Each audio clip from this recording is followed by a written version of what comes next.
Hindi naman siguro sila magsasubmit, hindi naman siguro mga pulpo ng mga taga-leb na basta-basta na mag-submit ng proposal na hindi nila gina-justify. So every single items there or every single words na inilagay nila doon, pinag-aralan na nila yon and they have studied it carefully. Hindi naman siguro sila magsasubmit, hindi naman siguro mga pulpo ng mga taga-leb na basta-basta na mag-submit ng proposal na hindi nila gina-justify. So every single items there or every single words na inilagay nila doon, pinag-aralan na nila yon and they have studied it carefully. And then pagdating po sa CHED, ipapasa po sa DBM and then you guys will act as God and then just slash the budget, yung kanilang pinaghirapan na para isubmit yung proposal sa inyo and without even telling them the decency and courtesy of informing them na, hey, inislas namin to because A, ito yon, B, ito yon, C. Wala man ng kurtesiya. Kung baga parang bastusan po. Yan po yung humble opinion ko lang, ano po. Yung itatama lang po namin, sabi ko nga po, wala po kaming dahilan para basta-basta bastusin ng CHED na gano'n. Lumalabas na pambabastos. Hindi po namin ginagawa yun. It's not only CHED. Ginagawa rin po yan sa mga iba't ibang agency. Yung sa akin naman po, sana from now on, Mr. Chair, magkakaroon ng practice na kapag nag-istas ng budget sa isang agency, not only left, dapat man lang the agency that slashed the budget should have the courtesy and decency to inform the agency na pinutulan ng budget para malaman nila kung bakit pinutulan. Para next time, alam na nila kung nag-submit sila ng budget for the next year, alam na nila na ito pala hindi pwede, ito pala hindi amendable doon sa submit na namin ng proposal namin. They know how to submit it. They know how to praise their when they defend the budget.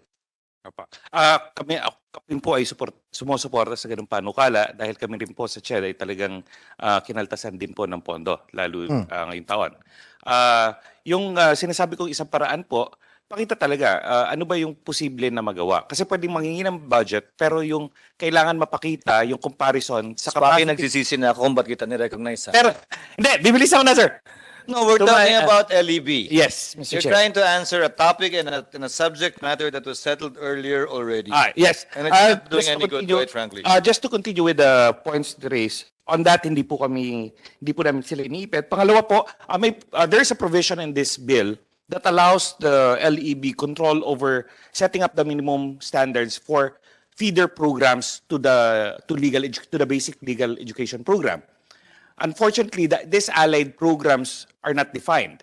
Right now, we don't really have specific pre-law programs that feed into law. Anyone can take up any undergraduate program, and they can use that, and that would qualify them to be law students or to be admitted in the law program. Does that mean, is the intention now? No. There are certain requirements, certain units in Spanish, social sciences. It's not true that there's no requirement. Well, which can be cured by taking up remedial subjects, but as a rule, anyone can take whatever program, undergraduate program, and they can still proceed into the law. And that would still be a feeder program into law. For example, right now, our Dean of the College of the UP College of Law is a graduate of molecular biology and biotechnology.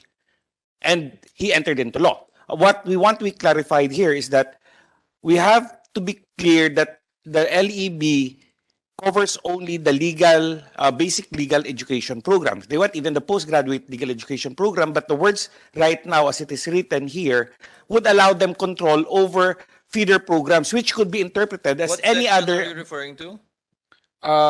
It's Section 9, amending Section 7. Mr. Chair, Mr. Spooky just spooked me. Yes, sir. Ang pinag-usapan lang kanina, kaya ka ni-recognize ni Mr. Chairman ay magpapaliwanag ka tungkol dun sa budget na nag-slash kayo at hindi kayo nang babastos. Ngayon, pinahaba mo na, pinaikot-ikot mo. The good chairperson asked me on the points to be raised by CHED, Mr. Chair. Quickly. What letter? Letter E, Mr. Chair. 9.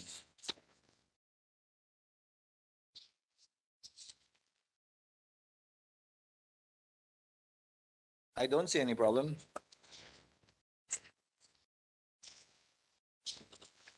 Minimum standards for law admission to basic law program. And the Allied Legal Studies program. What Yes, is sir. Allied Legal Studies program in? Huh? This would be in section 4, Your Honor. In the proposed section 4. What let, Actually, section 9 of the bill, which amends section 7 of Republic Act 7662, No, letter E. I'm asking LEB, The what does definition. allied, That is in section 4A, section Your 4A Honor. of the bill? Apo, of the proposed bill.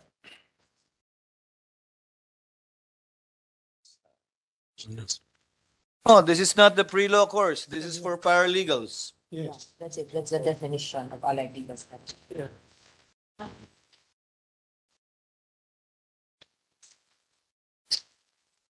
Insofar as the course is concerned, it's in line with the requirements of the Supreme Court, including what I mentioned earlier, Spanish. 12 units of Spanish. Hanggang ngayon pa naman, di ba? Wala na po, Tinanggal na? inalis na po. Hindi na po, Recently lang tinanggal po. na pa. Pag-memorize ko ng Sierra Dorada. Alis lang po, Mr. Chair. No, yan, Spaki. Look at section 4. It basically defines what allied legal programs are, allied legal studies programs are. Well, in the latter part of the paragraph of the item, Mr. Chair, the program may also include a preparatory law program that may qualify the entry of students in the basic law program in conformity with admission to the legal studies requirements. It also classifies Are you still academic talking of program- paragraph E? It's now 4A, the definition. Under section 4, 4A, allied legal studies program are academic programs intended to provide paralegals and other professionals with legal knowledge and skills that would meet the expanding needs of the public and private sectors outside the practice of law. Does this now include courses like business law, which are offered under business administration Your programs? Or in Yes. public ad, we have administrative law in public administration programs. That's a course. That's a subject, not a course. Your Honor, But if I may they form interject. part of the program. These are Yes, courses. but yes. that's a subject that's part of a course. That's not a course you graduate from. But does that mean that the LB would have a say in those particular courses, Mr. Chair? No. I mean, Sparky, you're confusing subject and course. A course you graduate from and obtain a diploma program. for. A subject is a subject that's part of a course. Your Honor. Attorney Abad? Yes, this is also one point of contention by the Philippine Association of Colleges and Universities. There are at least 27 schools offering legal management as undergraduate courses. Does this mean that the Legal Education Board will likewise have jurisdiction over these programs, Your Honor?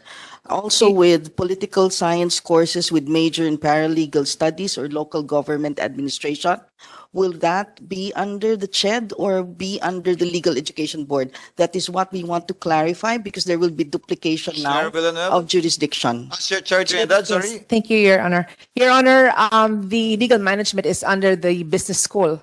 That's a business course. That's not a law course. So that's definitely not going to be under the jurisdiction of the LEB. Same with the other courses mentioned. If, what was the other course? Poli-sci, that's under the Social Sciences Department of the institution. So that's definitely not going to be under the jurisdiction of the LEB. Anything that, the purpose of RA 7662 is really to remove legal education in all its aspects from the coverage of the Higher Education Act, Your Honor. Attorney Abad, kindly suggest wording that will clarify the matter since Chair Trinidad is in accord with Yes, sir. your interpretation anyway. That is not part of it. Yes, Your Honor. Kindly We will submit help. to us suggested or proposed wording insofar as section 4A is concerned. Yes, Your Honor. Your Honor, To section 9E. Your Honor, if I may also. Yes, ma'am. The representatives of the Philippine Association of Law Schools would also like to comment. Darling, kung alam mo yun, sabihin mo na lang. Sir, hindi. Kasi sayang nandito na sila eh. Si Dean Sol Mawis po No, nandun. since you're the counsel of both No, Cocope- no, Your Honor. I'm not the counsel of Cocopea. I'm neither the counsel of the Philippine Association of Law Schools. The proper representative is in the virtual. PACO, Philippine Association of Colleges and Universities. I told Ma'am Charlene earlier about it. Dean, Good morning, Your Honor. Good morning, Senator. Dean Sol. Yes, Yes, ma'am, sir. kindly. What are your Yes, comments Your that Honor. haven't been touched upon? Yes, Your Honor. Good morning, Your Honor, Senator Escudero, Senator Tulfo. I am representing the Philippine Association of Law Schools. I'm Dean Soledad de Riquito Mauis. Your Honor, in fine, the Board of Trustees of the Philippine Association of Law Schools supports the amendments insofar as the administrative and fiscal independence of the LEB is concerned. We, however, have reservation on certain provisions as they appear to diminish the educational institution's right to academic freedom. We would like to implore this august body to kindly uphold the statement made by the Supreme Court in the case of Pimentel versus Education.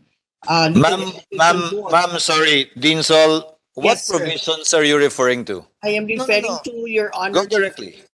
Section 2, the Declaration of Policies. We would like to suggest that the provision on academic freedom be included as a declared policy, even if it's already stated in the Constitution.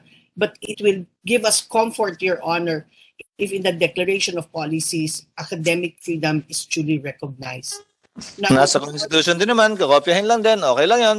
Opo. What other provisions Salamat po. are you referring to? I am also referring to Section 4A, the definition of allied legal studies programs. We joined the observations made by Dean Abad and also the representative of CHED. We really do not know what will happen to pre-law. As discussed, ma'am, we will reword it accordingly to expressly show the intent of LEB, which is really not to cover courses that are not that do not pertain Thank you, to Your Honor. taking up of law. Thank you, Your Honor. Then we proceed, Your Honor, to Section 4B, which is the nomenclature basic law program, because the law program is not, with all due respect, I think it's not basic. It's a law program. It's what is basic is the pre-law, but the law program is a higher degree compared to the law program. So it's a matter of words only, Your Honor. And then finally, Your Honor, consistent with our position that that there's a need to uphold academic freedom, we request a review, Your Honor, if possible, of Section 9A, subparagraphs A, C, E, F, J, K, L, and M, which were discussed earlier, Your Honor. May we be allowed, Your Honor, to submit a position paper on the matter to further elucidate our position, Your Honor, to the technical working group. Thank you. Can I ask you to do something more? Submit a position paper and your suggested wording. Yes, so Your Honor, we will. It will be our honor, Your Honor. To Throw it to LEB and we can facilitate the issuance of a committee report on this. Yes, Your Honor. Thank you, Your Honor. Mr. Chair.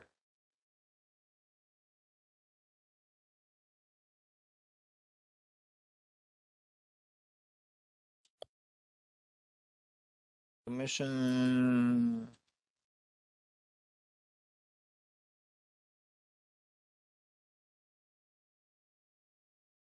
Miss. Ma'am, may I ask you, sorry, tagal ko hindi nag-practice eh. Yung pag-peg ng fine sa CPI, published by PSA, matagal ko ng pangarap to eh, insofar as the penalties provided for in the revised penal code is concerned, but I was told that this would be violating the right of an accused to be informed of the nature and cause of the accusation against him and the crime he is being accused of. Kung hindi niya alam yung fine na i-impose dahil nag-adjust na pala, although this is administrative in nature. Is this legal? Your Honor, we are going to publish and announce these reasonable fines that we are going to impose or that we are bound to impose. How often? Yearly? Well, at least once, Your Honor, once every school year, we remind them of we have a list of reminders for our stakeholders. And so they are duly aware of any changes in our policies. No, the point I'm driving at is, if you use CPI, then it's not 100,000 as a maximum anymore. But it changes. If inflation is at 6% or 8% per annum, then this will increase at the rate of 8,000 per year. Again, Yeah, but it might be violating the right of an accused to be informed of the nature and cause of the accusation against him because he doesn't know the maximum fines you can impose, given that it's pegged before or pegged at CPI. Mr. Chair, the last sentence here states, as published by the Philippine Statistical Authority. I think all lawyers know that, their ignorance of the law will not excuse them, especially if it's published already, Mr. Chair. True, insofar as the CPI is concerned, but you're pegging the penalties you can impose on CPI, which is a moving target. And this is the first time, quite frankly, if at all that I see a bill that I would have wanted this again, insofar as the revised penal code fines are concerned. I've been wanting this for quite some time, but I was told in the hearings we conducted on it that it cannot be done. So we have to amend it every so often in order to update the fines provided for in the revised penal code. Thank you, Mr. Chair. In that case, we are willing to withdraw the provided portion of paragraph M. We could stop at Yes. pursuant to this act.